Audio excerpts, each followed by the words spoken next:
బుడమేరు విజయవాడలో ప్రళయం సృష్టించింది. దీంతో విజయవాడ ఇంకా జల దిగ్బంధంలోనే ఉంది. చాలా ప్రాంతాలు ఇంకా వరద గుప్పెట్లోనే అల్లాడుతున్నాయి. బందర్ రోడ్, ఏలూరు రోడ్ మినహా విజయవాడ జల దిగ్బంధంలో ఉంది. 2 రోజులుగా వరద గుప్పెట్లో వేల మంది ప్రజలు అల్లాడుతున్నారు. వారి కోసం సహాయక చర్యలు కొనసాగుతున్నాయి. అయితే వరద వల్ల పలుచోట్ల సహాయక చర్యలకు తీవ్ర అంతరాయం ఏర్పడుతోంది. వరదలకు విజయవాడలో 11 మంది మృతి చెందారు. అక్కడి పరిస్థితులు చాలా దుర్భరంగా ఉన్నటువంటి పరిస్థితి.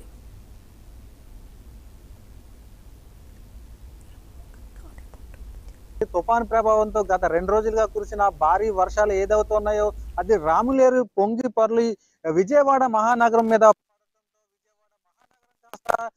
సంద్రంగా మారిన పరిస్థితి అయితే కనిపిస్తుంది. ఇప్పుడు మనం చూసుకోవచ్చు, విజయవాడలోనే కబేలా ప్రాంతంలో మనం ఉన్నాం. ఇప్పుడు చూసుకోవచ్చు, పెద్ద పెద్ద బిల్డింగులు సైతం కూడా అటు పూర్తి స్థాయిలో నీట మునిగిన పరిస్థితి అయితే కనిపిస్తుంది. ఈ ఇల్లా ఊరా లేక చెరువా సముద్రమా అన్న రీతిలో అయితే ఇక్కడ మనం చూసే విధంగా అయితే ఇక్కడ వాటర్ లెవెల్ అయితే ఎలా ఉంది చూడదగ్గడానికి అయితే అసలు ఇటు చూసినా కూడా ఇది సముద్రాన్ని తలపించే విధంగానే విజయవాడ మహానగరం ఉంది.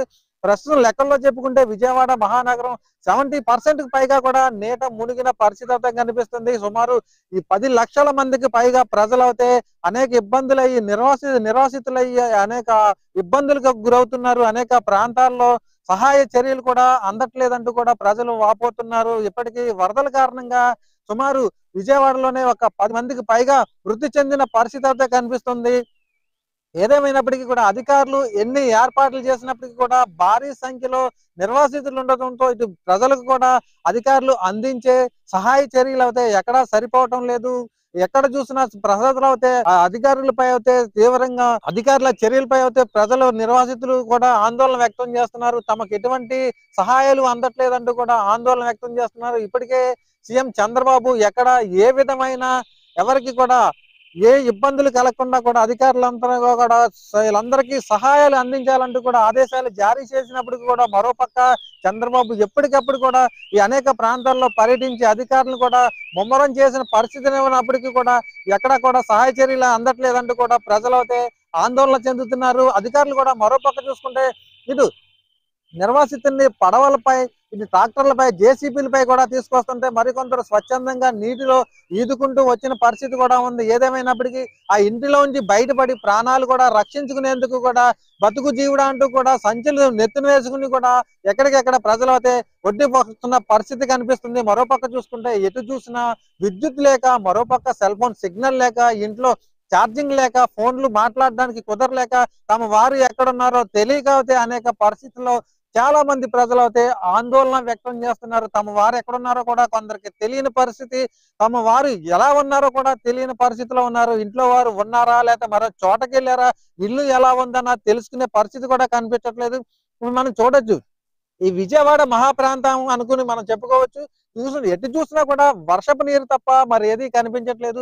రోడ్లు కానీ, ఖాళీ స్థలం కానీ ఏమీ కనిపించట్లా. నీటిలో మునిగిన ఆ బిల్డింగ్లు మాత్రమే కనిపిస్తున్నాయి. ఇలా ఎక్కడ చూసినా కూడా విజయవాడ నగరం మొత్తం కూడా ఇదే పరిస్థితి అయితే కనిపిస్తుంది. నగరంలో మొత్తం ఇప్పటికే 10 లక్షల మందికి పైగా కూడా ఇటు వరద బాధితున పడినట్లు అయితే అధికారులు ఒక అంచనాకు వచ్చారు. దీన్ని రెట్టింపు ఇంకా ఉండొచ్చు, కానీ ఇంకా 10 లక్షలకి మాత్రం తగ్గే పరిస్థితి కూడా ఎక్కడైతే కనిపించలేదు. వరద ఉధృతి మరింత పెరిగే అవకాశం ఉందని స్థానికులు అయితే భయాందోళనకు గురి చేస్తున్నారు.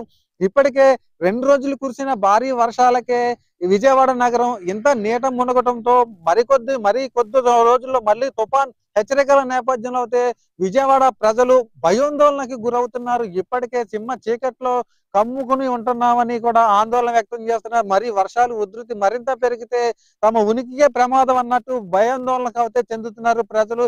అధికారులు అయితే సహాయ చర్యలు ముమ్మరం చేయాలంటూ కూడా అధికారులను అయితే వీళ్ళంతా ప్రజలు డిమాండ్ చేస్తున్నారు.